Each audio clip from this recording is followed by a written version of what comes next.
What's going on, everyone? You're in the right place if you love fantasy football. I'm Waiver Wire Queen, and today is day 3 of a 5-day mini series in where I give you 2 sleepers and 1 rookie deep sleeper for a Fantasy Football Dynasty League, in which you can use, if you're using the sleeper app, you can place this individual in a taxi squad. But before we jump into that, y'all hit the like button if you want to see more videos regarding fantasy football to help you prepare for the upcoming 2021 season. All right, y'all, let's jump right into it. My first sleeper of the day is Cooper Kupp. Yes, that's right. I know some people who know me are going to say, oh, you just got him on the list because he's one of your favorite players. You always draft him, blah, blah, blah, blah, blah, blah. Yes, he is one of the players I prefer to draft and target at a certain round because he's productive. He's 27.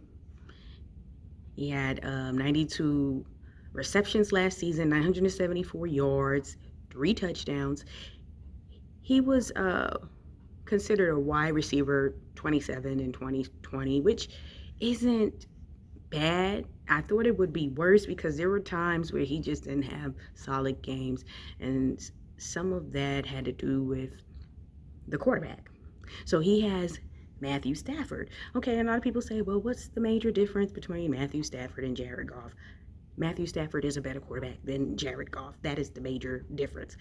And I am high on Cooper Kupp and Robert Woods. So if you want to look at Robert Woods and target him at some point, by all means, please do so. But I look at Cooper Kupp and I expect more big plays because a lot of that was missing during this past fantasy football season and just past season in general in the NFL. So I expect to see a few more of those big plays, which you know in fantasy, especially if you're in a league where they give you extra points for big plays, say for a 40-yard touchdown or a 40-yard reception. I expect him to have more big plays this upcoming season, and I project he's going to get over 1,000 yards, and I'm going to put him in the wide receiver 15 to 20 this upcoming season. So if you're able to snatch Cooper Kupp up, do so ASAP. I've actually profited off of trading him in a few leagues that I am in, and I ended up using those picks to draft some younger players. So when I tell you he has some value, and a lot of people have kind of just pushed him to the side and said, oh, he's really not all that. I mean, he's not obviously the top wide receiver in NFL or top 5, but he is definitely solid, and he has been solid the last few seasons, which is why he finished as a wide receiver 27.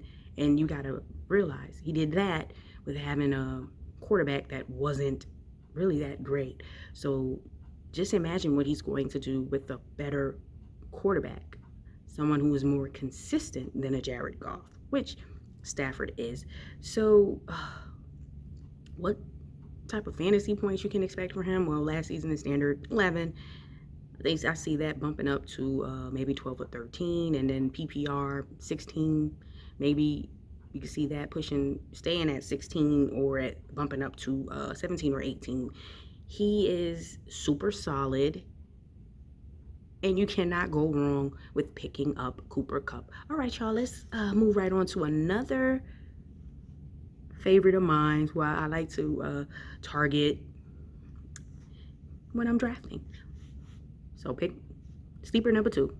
My second pick of the day is Robbie Anderson. That's right, he's with the Carolina Panthers. They signed him. He was with the Jets. He's 28.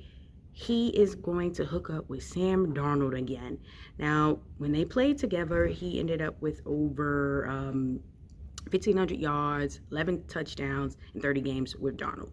Okay, so let's talk about what he did with Teddy Bridgewater this past season. He had 95 receptions, 1,096 yards, and 3 touchdowns. He was considered a wide receiver 24 in fantasy. He averaged 11 fantasy points in standard leagues and 17 in PPR leagues, which is solid in considering where you may have drafted him, because you didn't draft him in the first probably first 5 or 6 rounds. So if you drafted him in, say, the 8th round, maybe 9th, 10th round, which you probably drafted him with between 7 and 9, that is solid value for a wide receiver. And let's face it, reuniting with Darnold is going to be good for both of them. They made some big plays. Those big plays, remember, big plays together when he was a Jet.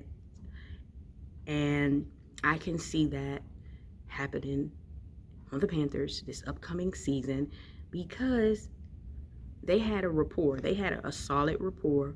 And when you, like I said with Cooper Kupp, when you're in a league and they reward you for, say, 40-yard touchdowns or just 40-yard catch, he's someone to target. And like I said, you don't have to target him early because you'll be able to pick him up in a good round. So if you're, say, you're prioritizing your running backs early, he's a nice add. You don't necessarily have to have the best wide receiver for fantasy purposes. However, you want to have an overall solid roster. So targeting players like Cooper Kupp and Robbie Anderson will benefit you this season. All right, y'all. So that brings me to my rookie sleeper. And remember, this is only for Dynasty leagues. And if you have this, if you're using the sleeper platform for your Dynasty league, then you can slide him in the taxi squad. Amon-Ra St. Brown. He was drafted in the 4th round by the Detroit Lions. That's right. He was drafted by the Lions. What up, though? Shout out to everyone out in Detroit. I know it's going to be a hard season for you guys, but it is what it is. We all go through it. He's 21. He's 6'1". He had a solid career at USC. It's where he played 33 games. He had over 178 catches, over 2,200 yards, 16 touchdowns. He averaged 12.8 yards per catch, and he had a 7-touchdown game. That's awesome. Now let's just talk about who the Lions have on their roster at wide receiver. So these are their guys that they're planning on starting the season with and playing games with: Tyrell Williams, Rashad Perryman, and Geronimo Allison. Okay, so when I think of these guys, I think of no. The one that I like the most out of this group is Tyrell Williams. Rashad Perryman, he's just starting to be solid. He had that solid season in Tampa. Then he was all right in with the Jets.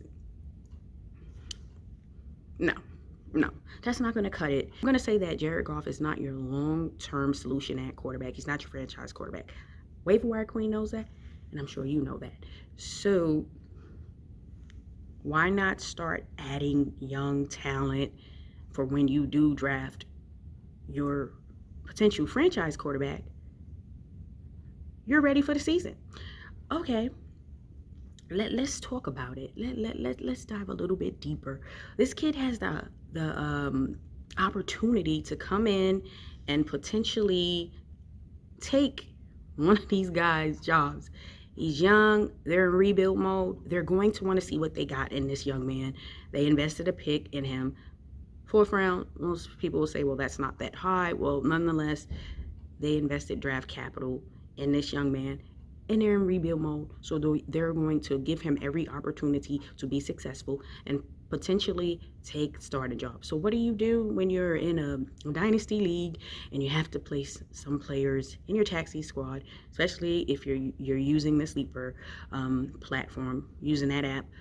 You're gonna end up drafting some rookies later in rounds, maybe mid to late rounds, and you're gonna draft them based on potential, because when you're in dynasty mode, you are pretty much a general manager, and you are looking to add players with potential, say for over the next two seasons. Maybe he's not going to get on the field as much this year and produce at a high level because he is a rookie.